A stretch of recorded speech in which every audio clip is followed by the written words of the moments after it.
Alright, so many of you guys were commenting on how crappy the Wizard looked on the videos that were coming through the locks a few months ago.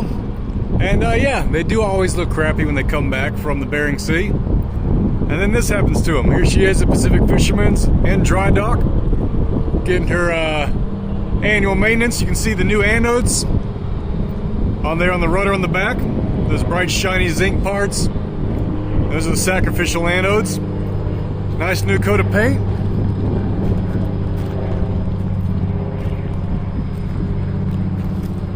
Got the bottom paint on there, and then of course the black paint, as we've all known. Looking a lot better, especially with that new wheelhouse she got 2 years ago. Ready for another season? Click to the next video. Let's go check her out from the front. Check out that name tag as well. This is our home, and this is where we live in Seattle, Washington. That's me, Eric, my wife, Roshri, and these are our kids. We got tired of the usual corporate America, long hours, living for the weekends and living for retirement. We decided to make a change. We moved out to the Pacific Northwest. We cut our expenses, we cut our income, and we decided we were going to focus on what matters most. Life, experiences, spending time with our kids, spending time with our friends and family, making the most of every single day, and truly living life to its fullest. So come join us as we explore this world. It's a lot to see and a lot to do. Let's get going. Our video number 2. Finishing up here, we just took a video from the back. You can see that in one of the other videos. As you guys are always commenting there on that view, video's got what, 2.5 million views now. I took of the Wizard coming through the locks a few months back. It looked like a rust bucket, as you guys said. Well, this is what happens after that.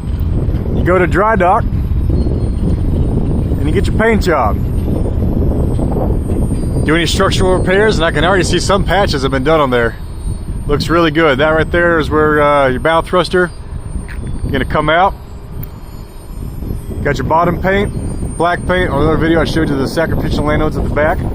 One thing you can notice, you look in here, well, they haven't painted the name yet. You can see where the rust was. The rest of it's been painted over, but she's looking good. About ready to hop back in the Puget Sound and head up to Alaska to the Bering Sea.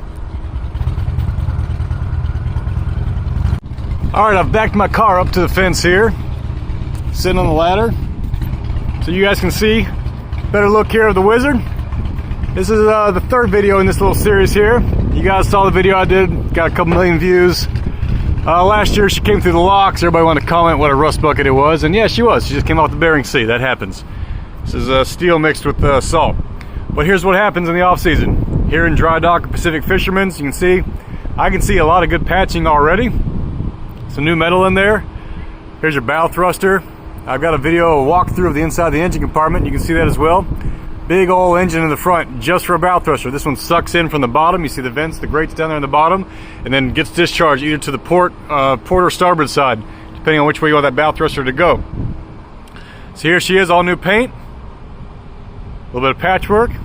Expected on a vessel that was originally serving the U.S. Army in World War II. Sacrificial anodes right here.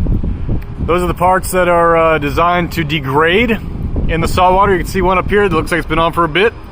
Started to degrade a little bit. Still have plenty of material left, so they're probably just leaving that one. If you leave those on for too long, they will completely disintegrate away, and then the salt starts attacking the metal instead of the anode. So here she is. Looking great. Not sure what else they're doing in dry dock, but before too long, she'll be rolling back off of these blocks here. Back into the water. Back up to the Bering Sea.